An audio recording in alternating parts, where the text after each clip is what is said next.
Hey guys, welcome to lesson 6.4. Today we're going to be talking about inverse right triangle trigonometry, keyword here being inverse, and that basically means like opposite or kind of a way to undo things. And the reason it's called that, and the reason we're doing that today, is because we're going to use it to find missing angles of right triangles. Now, so far we've used trigonometry to find missing sides of right triangles, and now we're going to kind of work backwards and use the sides of the triangle to find the missing angle. So I have here some steps and an example to work through as we discuss what these steps are. So the first thing you always want to do is label your sides O, A, or H. Now, when you're doing that, again, it's important to remember that you only want to label the sides that actually have something on there. So, like, don't bother labeling empty sides. All right, so here's my triangle. I have my A, B, and C. All right, so now that I've drawn it, this X represents the missing angle. Oop. So to label my sides, I would like to first start with the hypotenuse. 15 is obviously the longest side. It's the slanted one. So that one I will label with an H because it's the hypotenuse, also known as the longest side. And then the 14, because the 14 is the farthest away from the angle, and it's also where I would land if I drew an arrow straight out of the angle, that is the opposite side. So I'm going to label it with an O. And of course, that means by default, this side right here would be A for adjacent, but we're not going to bother labeling it because labeling empty sides does nothing to help us and everything to confuse us instead. All right, so now that we've labeled our O and H, we get to choose the correct trig ratio based on that information. So let's look up here to our SOHCAHTOA. We want to use the one that has an O and an H, which is the SO portion, and this S stands for sine. So I have decided that because I'm working with opposite and hypotenuse, I'm going to use sine. Step 3 is to make the actual side ratio according to whichever one you chose. So because I'm using sine, and sine is O over H, I need to make my O over H ratio according to my triangle sides.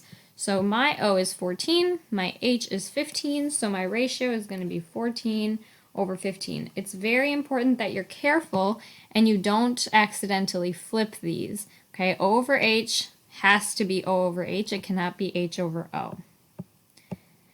All right, and the last step is to take the inverse trig of your ratio, and I'm going to show you what I mean by that in just a second. The notation for inverse is a little exponent of -1 here. That just is fancy math notation for inverse. And that means that we're basically doing like the opposite of sine. So before, when we just took the regular sine, we were doing it as normal, like just using it to find an angle, or using it to find a side.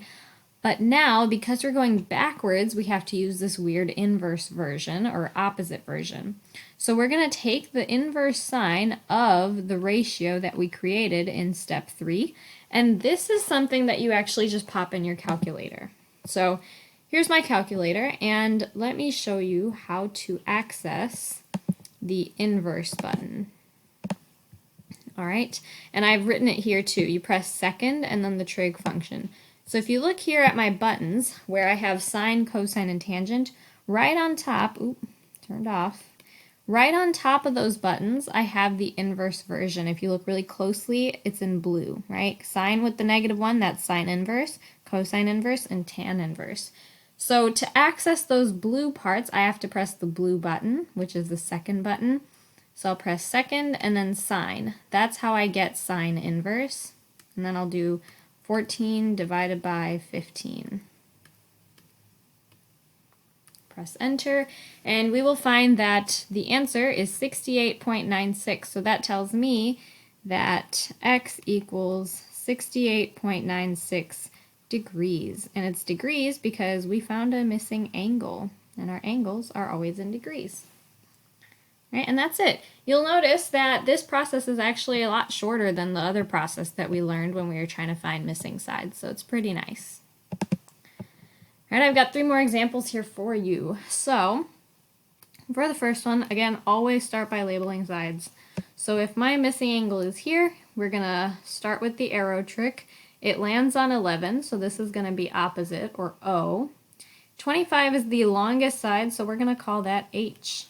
Okay, O and H belongs to sine, so I'm going to set up a sine inverse here. Okay, you pick your trig ratio and you just use the inverse version of it. I really don't want the word inverse to throw you guys off.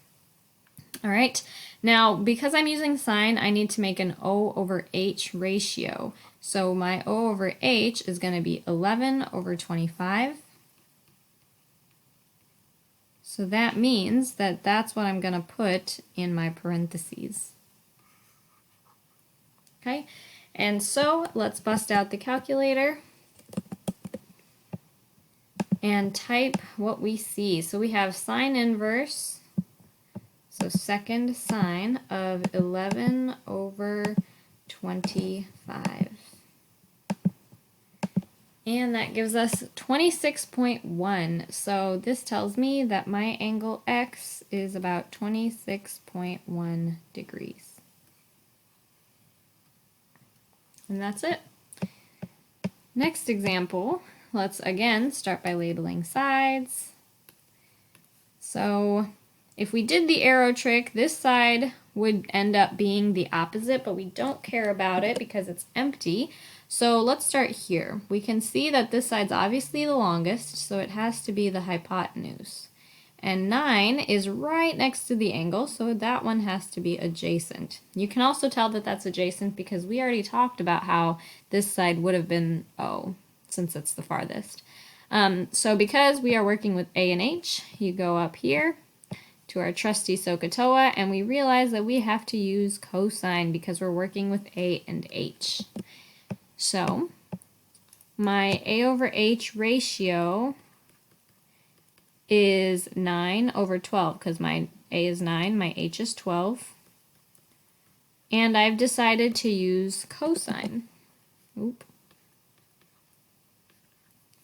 So I'm going to say cosine inverse of 9 over 12. And again, it's time to get the calculator out. So we want second cosine, 9 divided by 12. Make sure that's right, yep. Close parenthesis, and we get 41.4. So we found out that our angle is about 41.4 degrees. Side note, guys, this symbol is a theta, which is actually a letter of the Greek alphabet. It's just a variable that we use to represent angles. I'm not exactly sure why, but instead of x's, it's much more common to use this variable theta when we're talking about angles. So that's nothing but a variable. Treat it as if it was an x. Don't get confused by that. All right, and then we're done with that one. One last problem. This one, they didn't put a letter, so we'll just put an X there and a better color choice. Okay, so again, let's start by labeling our sides. If we drew an arrow straight out, it lands on this side. It's the farthest, so that's going to be O for opposite. This side right here is right next to the angle, and so we will call it adjacent. That's what adjacent means. It means right next to. Okay, so O and A are what we're working with. So let's go back up here. We realize that T is the one that goes with O and A, so we need to use tangent. So our O over A ratio is 24 over 18. Be very careful not to flip that. So we're going to say tangent inverse of 24 over 18. And now we're ready for the calculator. So tangent inverse of 24 over 18. Right, we find that our angle is about 53.1 degrees.